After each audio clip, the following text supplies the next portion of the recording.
Paz do Senhor, irmãos, amém? Eu acho tão bonito a forma que o Wagner vem de domingo e eu venho parecendo um cantor de rap. Um dia eu venho de terno, irmãos, tenha fé. Eu falo para o Wagner, aliás, dessa vez é culpa dele. Que eu falei, Wagner, acho que eu vou começar a mudar meu estilo de domingo. Vou começar a ir de terno, pelo menos um esporte fino. Ele falou, não, fica do jeito que você tá legal. Então, ó, culpa é ele. Dessa vez a culpa é dele, não é minha não. Queridos, pega a sua Bíblia, abre comigo no Evangelho de Lucas.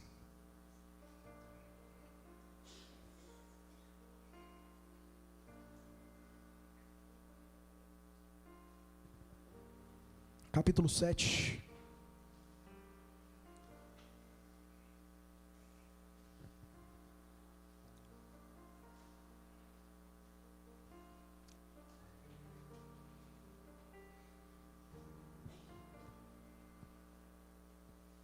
A partir do versículo 17 nós vamos ler, amém?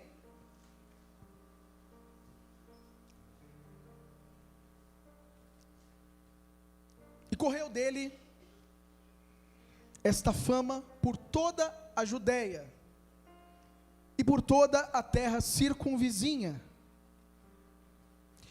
E os discípulos de João anunciaram-lhe todas estas coisas. E João, chamando 2 dos seus discípulos, enviou-os a Jesus, dizendo: És tu aquele que havia de vir? Ou devemos esperar outro? E quando aqueles homens chegaram junto dele, disseram: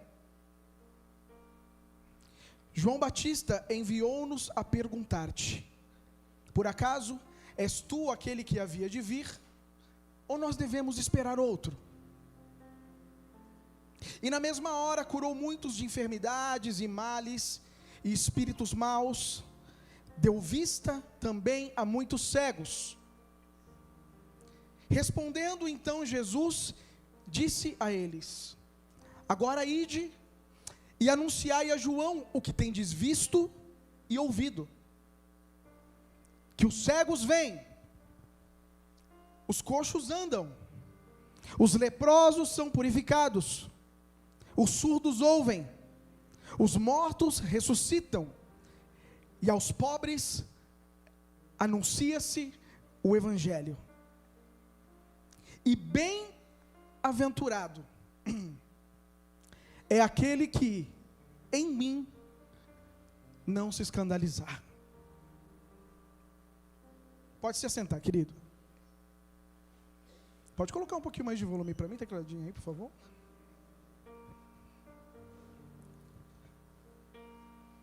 Que bom seria se a nossa vida ela fosse como uma novela, como filmes, como fábulas. Como assim, Ronan? Arcos com grandes roteiros, com histórias maravilhosas, com começos serenos, meios desafiadores e fins surpreendentes,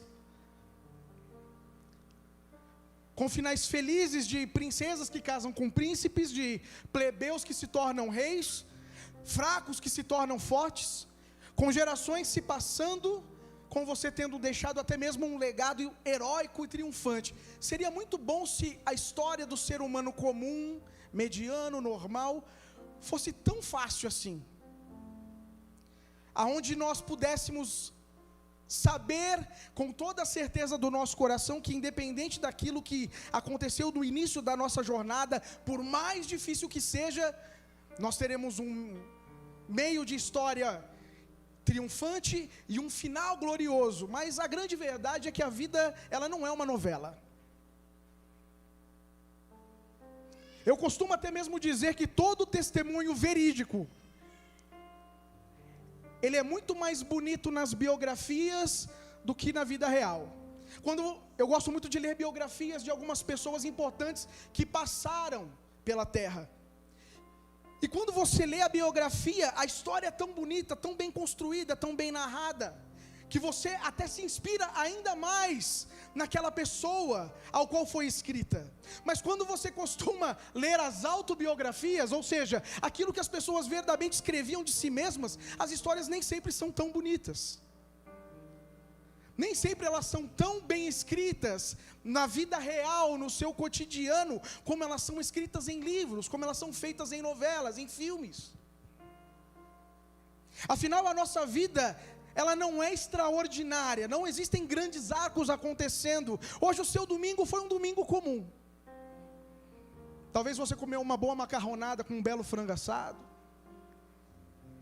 tomou uma boa Coca-Cola,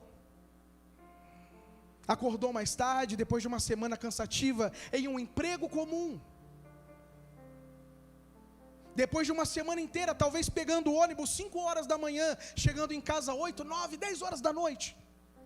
O que tem de bonito numa história assim? É uma história comum, é a minha, é a sua. Não tem grandes arcos acontecendo, não existem grandes reviravoltas, não existem grandes romances. A minha família e a sua não é como aquela de um comercial de margarina Qualy. Tudo bonitinho, a casa toda perfeita, todo mundo bem organizado. Eu lembro que a minha esposa, quando meu filho nasceu, quem aqui já ouviu falar daquela princesa Kate Middleton, a esposa do príncipe Charles? Ela tinha uma forma de lidar com os filhos que a minha esposa achava lindo. E ela falava assim: quando o Asaf nascer, e à medida que ele for crescendo, eu vou agir com ele da mesma forma quando ele fizer birra. A princesa descia, ajoelhava, e ela ficava na altura do filho e conversava de forma bem leve, palavras bem suaves, e dizia, sei lá o nome do menino, Joseph? Não é assim. Não é assim que faz, filho, deixa eu te ensinar direito. Hoje em dia, o Asaf, quando apronta, o chinelo vira e mexe e voa na cabeça dele. É muito bonito nas novelas, nas fábulas, nas notícias, nos castelos, mas a vida real, ela é completamente diferente. As formas de nós andarmos, agirmos, a forma como nós criamos os nossos filhos, como nós levamos o nosso casamento, são formas normais. Não tem nada de muito bonito numa história cotidiana de um dia a dia. As histórias contadas, elas se tornam extraordinárias, mas vividas, elas são muito mais ordinárias. Não tem grandes emoções no meu dia, nem no seu. Muito menos grandes aventuras ou nada sendo movido cosmicamente para que toda a luta que eu estou passando hoje se torne um final digno de novela das 9. Não tem. Tudo é bem natural, para falar a verdade. Enquanto nós estamos aqui vivendo mais um dia da nossa história, existe até mesmo neste exato momento inúmeras outras histórias acabando sem nada de mágico, nada de profético e nem de messiânico. Enquanto nós estamos aqui celebrando, adorando, ouvindo agora uma palavra, nesse exato momento em um leito de hospital tem alguém morrendo. E essa pessoa que está morrendo agora, ela não está vendo o final da história dela. Talvez parou no meio do caminho da história. E assim como eu e você muitas vezes temos esperança, ela também, que agora está indo embora, tinha esperança de que a história dela fosse muito mais bonita do que como está sendo finalizada nesse exato momento. Pessoas nesse exato momento estão dando seu último suspiro, levando com elas os seus sonhos, os seus planos, os seus projetos, as suas esperanças, guardados dentro das gavetas, escritos nos diários, ou em orações que ficaram guardadas aqui dentro do coração. E assim, querido, era a vida de João Batista. Mas para que a gente entenda um pouco daquilo que nós lemos, nós vamos voltar um pouco na história dele. E poucos pregam hoje sobre João Batista, justamente primeiro, porque hoje, com a crescente de uma visão um pouco mais reformada, nós focamos em personagens muito mais sóbrios emocionalmente, menos instáveis, como o apóstolo Paulo, por exemplo. Catedrático, inteligente, um homem estudado, falava direito, tinha uma vida até mesmo abastada.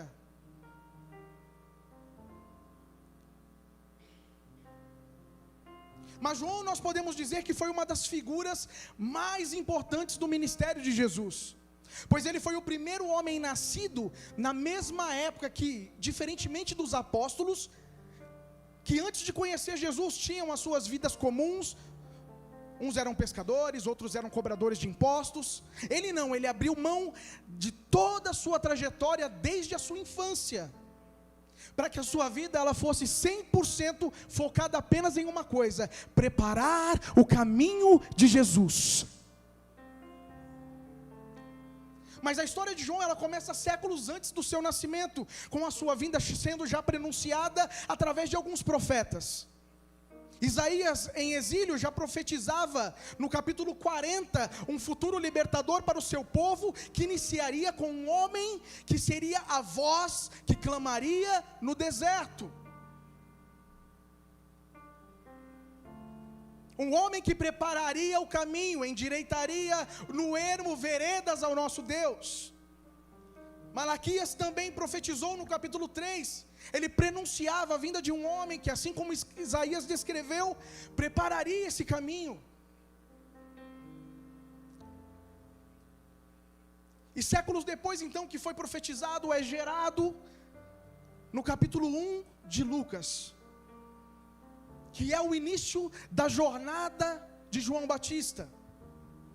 E o laço entre ele e Jesus, eu quero que você entenda, era tão forte, que embora o seu pai sacerdote Zacarias e a sua mãe Isabel, que eram ambos de idade avançada, eram estéreis, um dia eles são visitados por um anjo, que os avisa que Isabel geraria um filho, e qual o nome dele deveria ser? João. E que essa criança traria alegria a muitos. E trazer alegria a muitos não significa apenas aos da família. Nós não podemos esquecer que João, ele, por ser a voz que clamava no deserto, isso não se referia apenas a ele andar no deserto. Significava que Deus, após séculos de um deserto espiritual, sem falar com o seu povo, sem falar com a sua igreja, o primeiro sinal foi João Batista. O primeiro sinal, depois de séculos de silêncio espiritual, foi João Batista. Deus então estaria deixando claro que ele estava voltando a estabelecer uma espécie de diálogo com a humanidade. E a criança que Isabel carregava era tão especial, que Maria, sua prima, que estava indo ao seu encontro um dia, contar que estava grávida. Ao chegar diante de Isabel, não precisa falar nada. João, ainda sendo um feto, no útero dentro da mãe, salta de alegria dentro de Isabel. E Isabel, cheia do Espírito Santo, exclama em alta voz: bendita és tu, Maria, entre as mulheres, e bendito é o fruto do teu ventre. Isabel então diz: o meu filho que está dentro da minha barriga está saltando de alegria. Isso já testificava uma ligação espiritual que João Batista e Jesus tinham. E a palavra então vai se seguindo, e João cresce, se fortalece no Espírito, fica no deserto desde a sua infância, até o momento em que ele seria convocado a iniciar a sua missão. E eu não sei se você sabe, João, ele era nazireu, e um nazireu, ele não cortava o seu cabelo, não se vestia de roupas comuns, não comia o que as pessoas comuns comiam, tanto que João vivia à base de gafanhotos e de mel silvestre, vestia pele de camelo, e enquanto ele estava escondido em Deus, de forma que não se perdesse no seu propósito, e para que não ouvindo a voz das multidões, ele pudesse no momento certo reconhecer a voz de Jesus, que ele ainda não havia visto. Assim acontece, segundo consta o capítulo 3 do Evangelho de Mateus. Em um dia cotidiano, onde João estava simplesmente pregando e anunciando uma mensagem simples, mas assertiva, que se resumia em poucas palavras: arrependei-vos, pois é chegado o reino de Deus. Não tinha um sermão rebuscado, escrito com tablet. Poucas palavras, simplicidade. Somente dizia: arrependei-vos, e batizava a todos que iam se arrependendo de seus maus caminhos. E em um dia comum, com uma vida comum, com um ministério comum, lhe aparece ao longe um homem incomum. Homem este que ele não reconhece pela fisionomia, afinal ele nunca o havia visto, fora, dentro do ventre de sua mãe. Mas ele reconhece esse homem no espírito, pois ele já o havia sentido uma vez. E ele então começa a apontar para este homem de uma forma incessante e emocionada, e a dizer a seus discípulos e a todos que estavam à sua volta: é ele! Por ele que eu estou gastando a minha vida, perdendo tudo por amor e com alegria. Dono dos meus dias, é Ele quem eu disse que viria após mim, mas que já era antes de mim, porque Ele já era primeiro do que eu. Ele que eu disse que eu não sou digno nem de desatar as sandálias dos seus pés. Eis aí o Cordeiro de Deus que tira o pecado do mundo.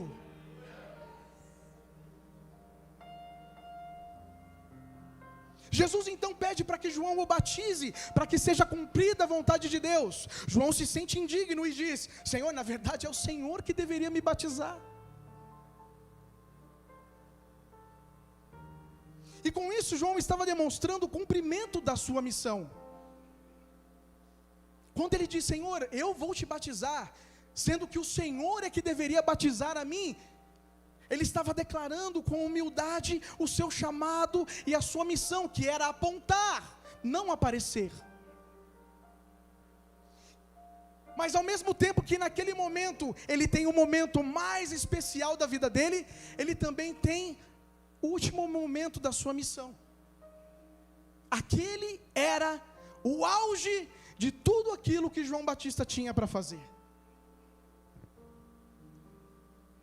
E com o cumprimento, a conclusão do ministério de João Batista ali, naquele momento eu percebo que fica nele uma lacuna existencial, um buraco dentro do seu peito. Tem um filósofo alemão que ele se chamava Arthur Schopenhauer, e ele tem uma frase muito forte que ela dizia assim: a vida, ela é uma constante oscilação entre a ânsia de ter e o tédio de possuir. Naquele momento, João estava vivendo o dia mais importante da vida dele, mas mal ele sabia que também estava para ser o dia mais triste também. João, ele ansiou tanto pela vida do Messias, esperou, pregou, ele preparou o caminho, mas quando ele finalmente o vê, quando ele o batiza, quando ele o apresenta ao mundo, vem dentro dele um vazio. Porque o propósito, querido, que nos move também pode nos deixar sem chão quando ele termina. E quando ele tira o foco de Jesus, ele começa a focar em outras coisas, em outras pessoas, em outras situações que não tinham nada a ver com aquilo que era o chamado dele, com aquilo que era o ministério dele, com aquilo que era importante mediante a vida que ele tinha. Ele então começa a olhar para um rei chamado Herodes. João, querido, ele sempre teve clareza sobre o seu papel. É necessário que ele cresça e eu diminua. Ele sabia que o foco era Cristo, que o centro era o Messias, que o holofote nunca deveria estar sobre ele. Mas quando ele cumpre a sua missão, quando ele apresenta o Cordeiro, quando o batismo sela a transição entre o precursor e Cristo, algo muda dentro de João.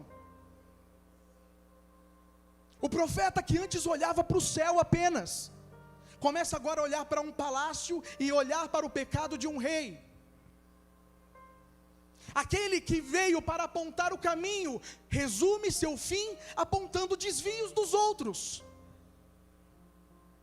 Parou de amar ao Rei dos Reis e focou em odiar um rei qualquer.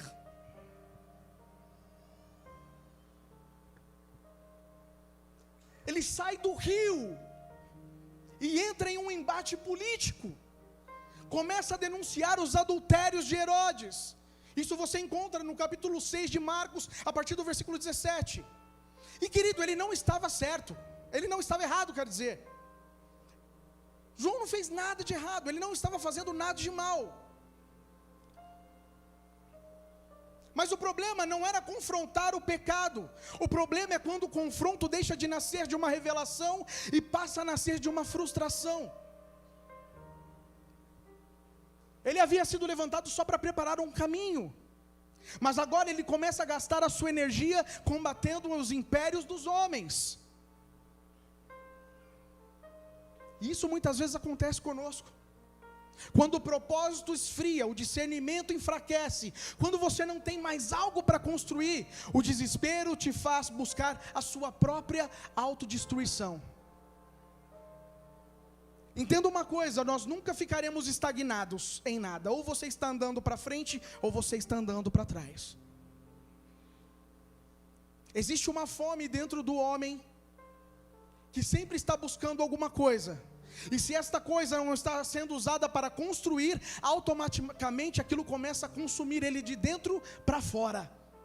Porque você não consegue ficar estagnado. Você não consegue ficar feliz com aquilo que você tem. Quando você alcança a realização do emprego que você sonhou, você começa a dizer, agora eu preciso subir outro degrau.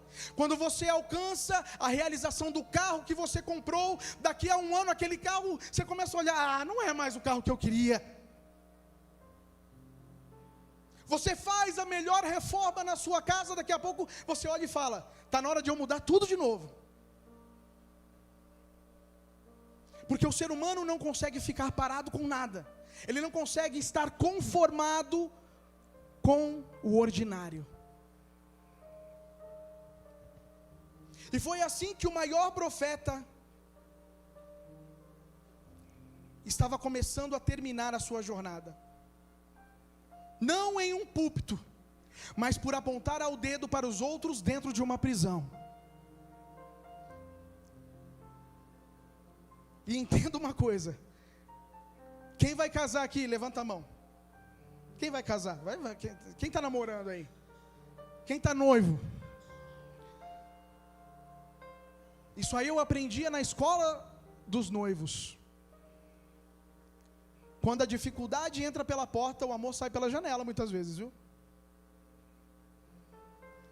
Se nós não temos um alicerce firme, se nós não estamos bem posicionados, se nós não estamos bem direcionados, se nós não entendemos verdadeiramente quem nós somos e quem Deus é em nós, quando a dificuldade começa a bater e a entrar pela porta, relacionamentos esfriam, o amor pula pela janela. E no caso de João Batista, a fé pulou pela janela. E aquele que um dia, antes mesmo de nascer, sabia quem era o Messias, que no deserto, sem nunca tê-lo visto, o reconhece pelo Espírito, agora dentro de uma prisão, chama 2 discípulos seus e pede para que eles perguntem: és tu aquele que nós esperávamos, ou nós devemos continuar esperando? És tu aquele que eu estava dizendo, profetizando, proclamando e apontando, ou nós devemos continuar esperando? Aquele que sem olhar, sem ver, reconhecia quando a dificuldade entrou, olhando não reconhecia mais. E com esse contexto eu quero te fazer uma pergunta: como está a sua perseverança em meio às provações? Quem tem sido o seu Herodes? Quem tem sido a sua prisão? Qual tem sido a situação que tem feito você deixar de reconhecer Jesus na sua vida? Talvez você possa até dizer assim: não, Ana, mas eu reconheço Jesus, eu estou até aqui hoje no culto. Eu adorei a Ele através dos louvores, eu estou ouvindo você pregar.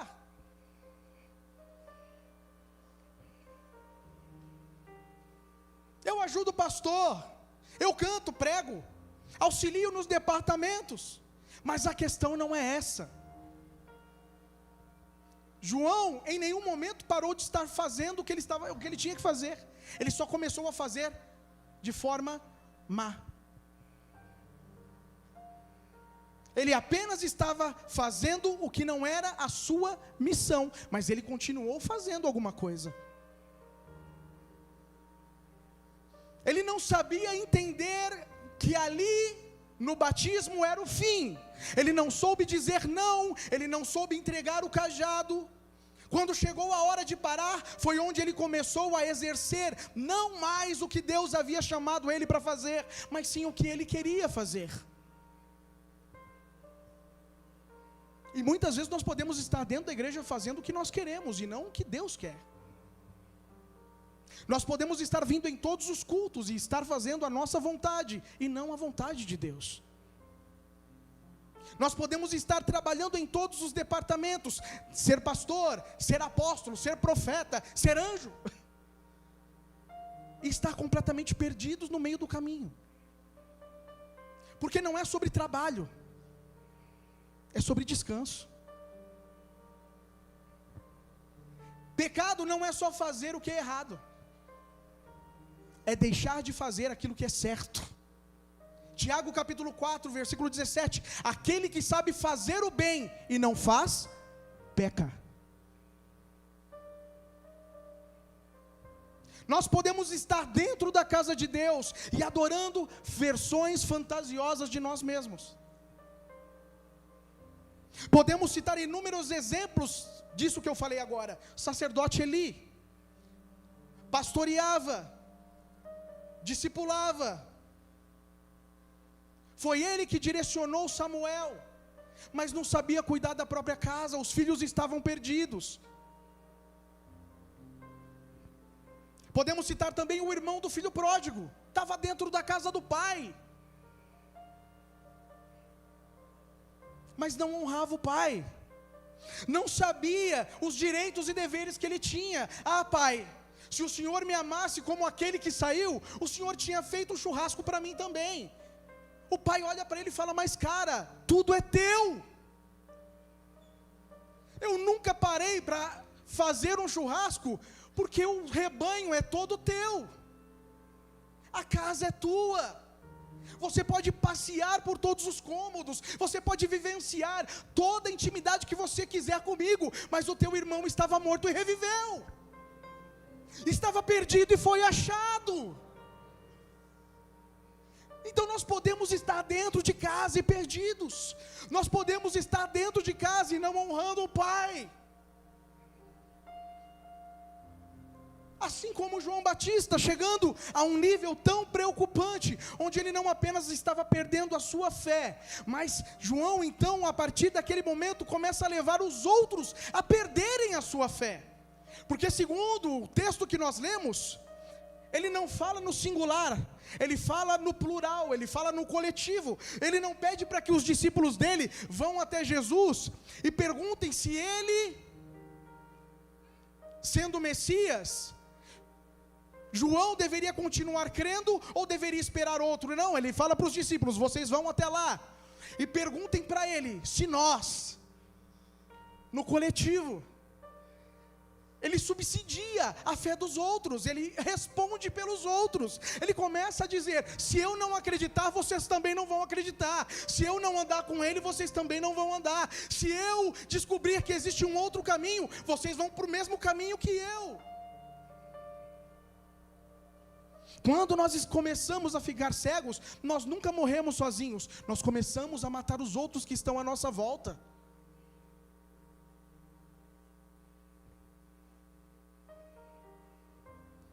Se eu duvido, vocês vão duvidar também. Não é só a minha opinião, é a de vocês também. Se eu não achei, vocês também não acharam. Se eu estou perdido, vocês também estão. Será que nós estamos prontos a devolver para Deus aquilo que verdadeiramente é de Deus? Como você age quando Deus pede de volta aquilo que Ele te deu? Aquilo que é prazeroso, aquilo que é gostoso, aquilo que é confortável, aquilo que te traz alegria, seja um filho, um trabalho, uma situação social melhor, seja um casamento. Como você age quando Deus pede de volta aquilo que Ele colocou nas suas mãos? A forma que nós agimos vai determinar o amor que nós temos. O ministério é de Deus e não nosso. A missão é de Deus e não nossa. As pessoas que Ele nos confiou são deles, não nossas. Mas nós só podemos dar aquilo que nós temos, nós só podemos dar aquilo que nós somos. Pessoas curadas, elas curam, mas pessoas feridas, elas ferem. Porque a grande verdade é que nós só estamos dispostos a viver aquilo que é extraordinário. Nós não estamos prontos para viver uma vida ordinária. E se Deus dissesse para você hoje, é só isso, é esse emprego, é essa vida, é essa situação financeira, é essa situação da sua saúde. E se Deus olhasse para você hoje e dissesse: não tem mais nada,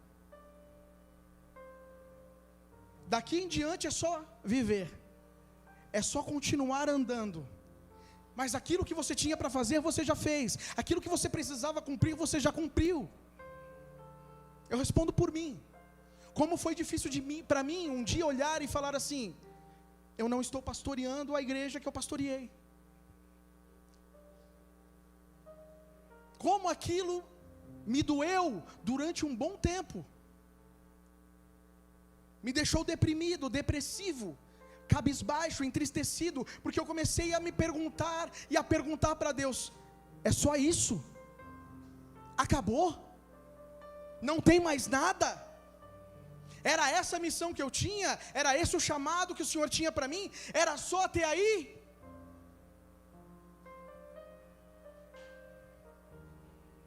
E se Deus falasse para você, querido, que não tem mais nada, que não existe grandes milagres, grandes ministérios, grandes chamados, nem grandes legados, que aquela profissão importante que você estava esperando não vai vir, aquela vida importante que você achava que teria, cheia de grandes compromissos, grandes realizações, não vai vir. E se para mim ou para você não sobrou mais batizar pessoas como pastor, mas lavar a louça como marido, não sobrou montar grandes sermões para serem ouvidos por centenas ou milhares de pessoas, mas sim montar o trabalho do seu filho para o projeto de ciências da escola, que é o que eu tenho que fazer semana que vem com o meu, por exemplo. Por isso que eu coloquei isso na mensagem.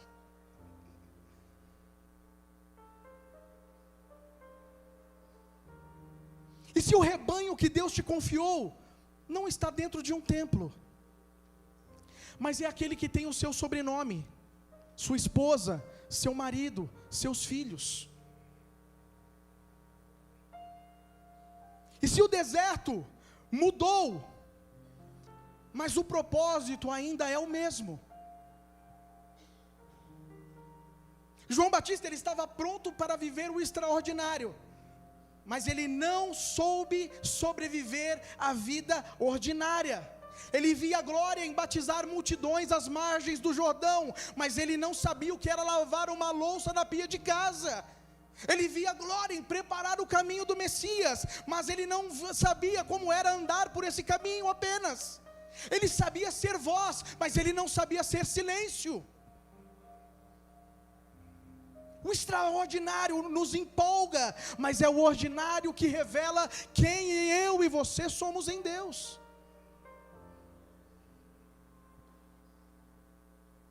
Quantos estavam aqui nos dias de aniversário? Que cultos maravilhosos! Fomos tocados, renovados, fomos cheios. Foi algo especial, em um momento de aniversário, em dias de festa. Mas o mesmo Deus que pousou sobre nós a sua doce presença nos cultos da festa de aniversário, é o mesmo Deus que está aqui hoje, num dia sem festa. Mas eu quero te fazer uma pergunta: você é o mesmo que você foi no dia da festa? A expectativa que você teve nos dias de festa é a mesma expectativa que você tem hoje? O mesmo zelo, o mesmo amor, a mesma intensidade na entrega, na adoração, é a mesma de hoje?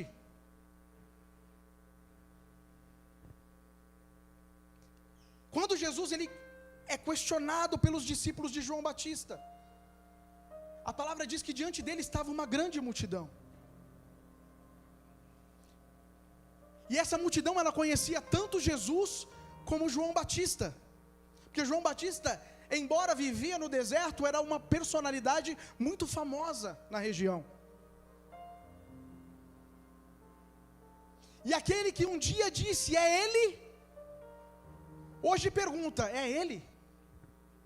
Aquele que levou muitos até Jesus no dia do batismo, naquele momento começa a gerar para Jesus uma espécie de conflito nos corações e nas mentes das pessoas que estavam em volta, porque começam a todos olhar e falarem, João Batista, aquele que olhou e apontou ele no deserto e disse, é ele, é o mesmo que agora nesse momento trouxe os seus discípulos para perguntarem, é ele? E Jesus então ele não responde com palavras, mas a palavra diz que ele responde com poder. Ele olha para os discípulos de João e diz, voltem até ele, e digam o que vocês viram e ouviram. E a palavra então diz que ele pega alguns cegos e os toca, e eles começam a enxergar. Pega alguns coxos e os toca, e imediatamente eles começam a andar. Pega alguns leprosos, os toca, e instantaneamente eles são limpos.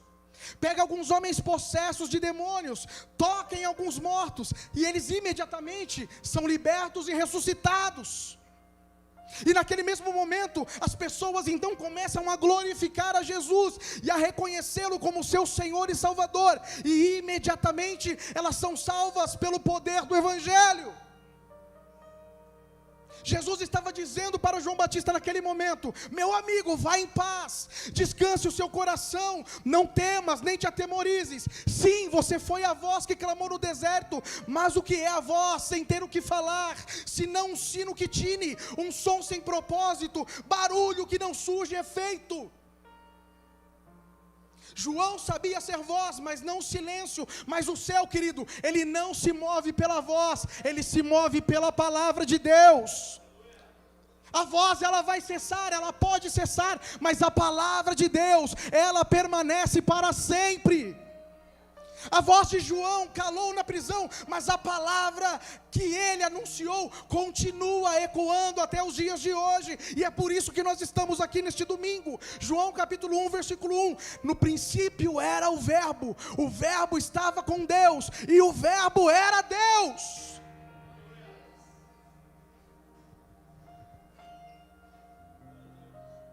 O que João não estava entendendo é que ele era a voz, mas Jesus é a palavra. A voz anuncia, mas é a palavra que cumpre. A voz ela desperta, mas é a palavra que transforma. A voz, ela prepara um caminho, mas a palavra é o próprio caminho. A voz, ela grita sim no deserto, mas é a palavra que permanece para sempre. João era o som, mas Jesus era o sentido do som. João abria o caminho no Jordão, mas Jesus abriu o caminho no Calvário.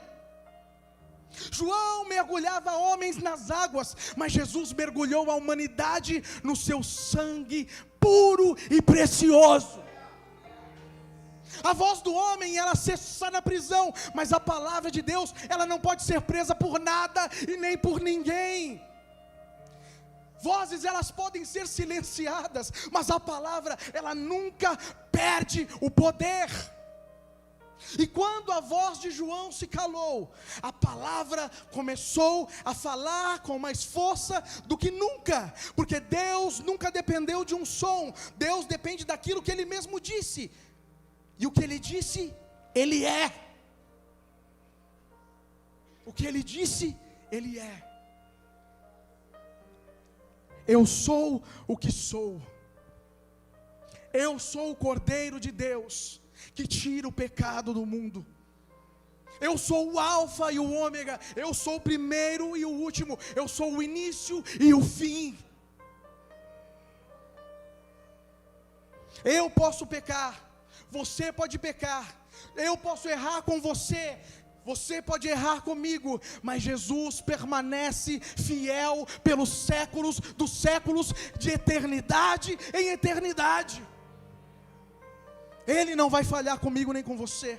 Homens e mulheres podem falhar, podem te entristecer, podem fazer você se decepcionar, mas Jesus não.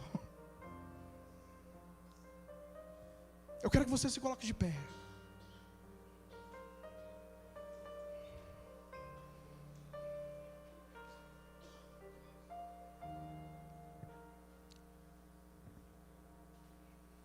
E eu quero que você nesse momento por um instante reflita: em que condição você está?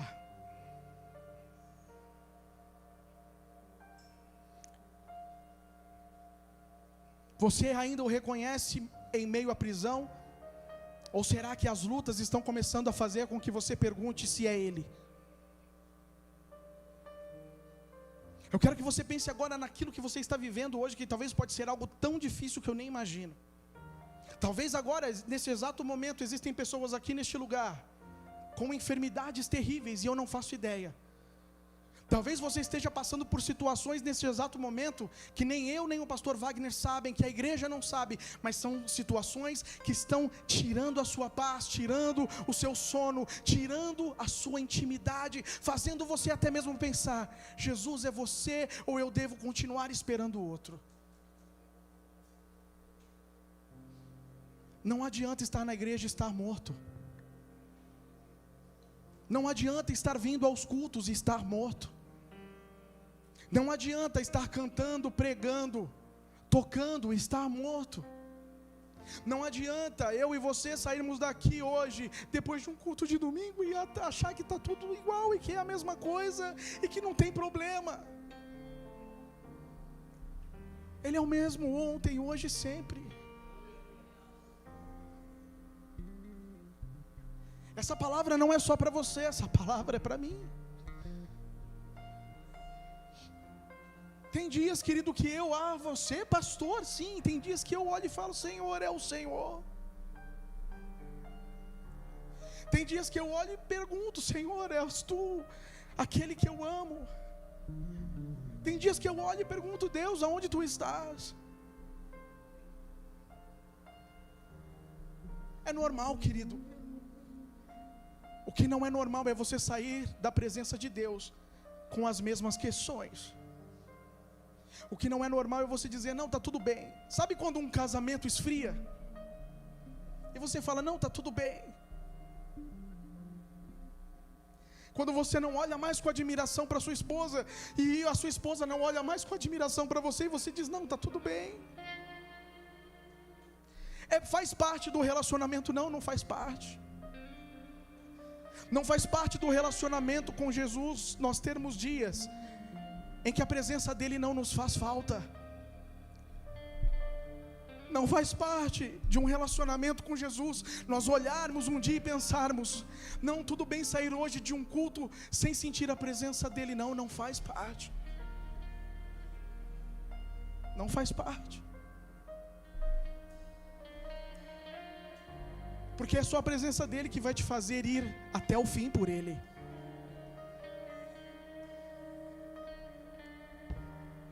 Você não morre por uma religião, mas você morre por Deus.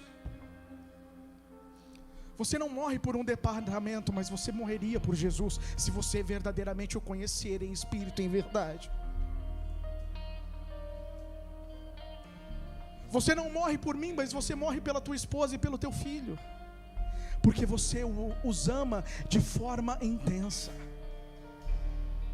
Você os deseja de forma intensa, você os respeita, aquilo é sagrado, aquilo é eterno, aquilo é precioso. E porque Jesus não tem sido mais isso para mim e para você.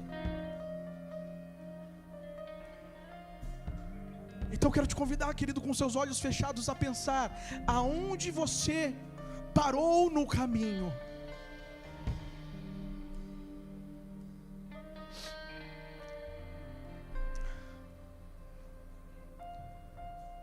Senhor amado, nessa noite nós entramos diante da tua presença, Deus.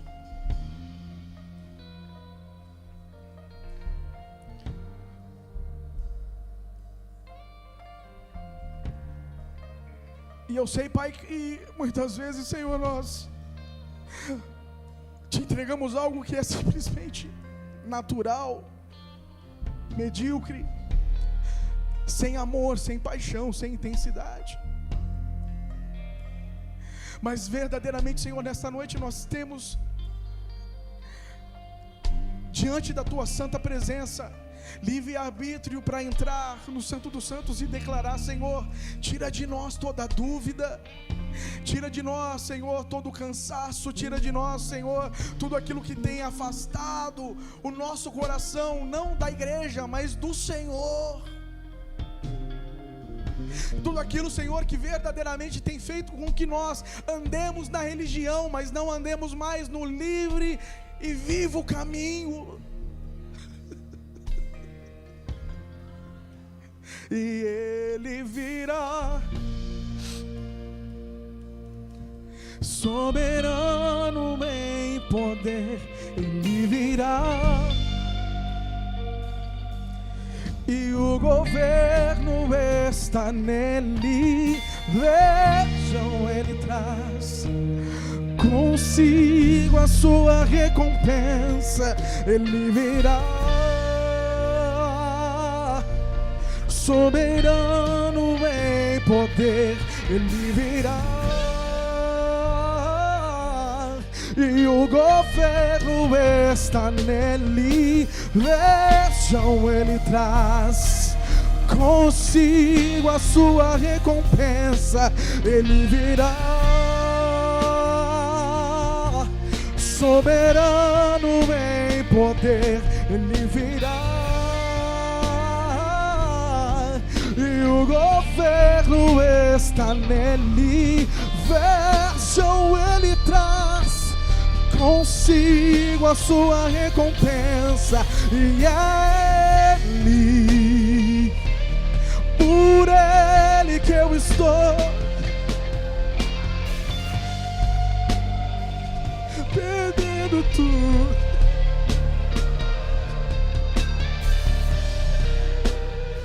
Dono dos meus dias, oh, e Ele, por Ele que eu estou a minha vida perdendo tudo, perdendo o extraordinário, mas sabendo viver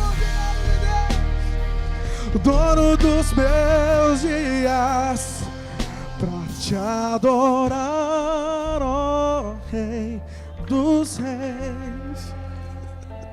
Foi que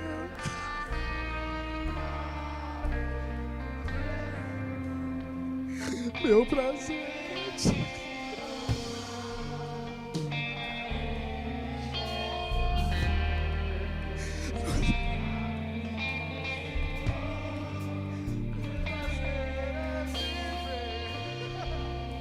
na casa de Deus, onde flui o amor. Declare: pra te adorar, ó Rei dos Reis, foi que eu nasci, ó Rei Jesus. Meu prazer é te louvar.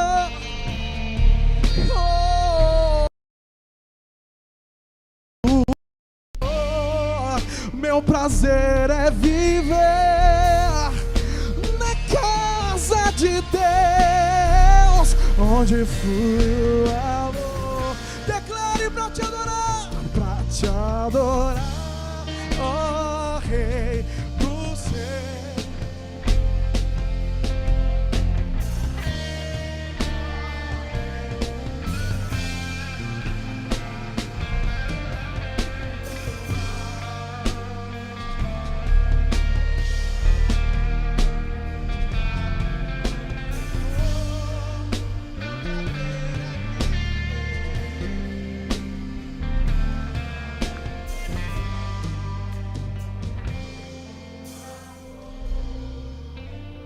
Aleluia.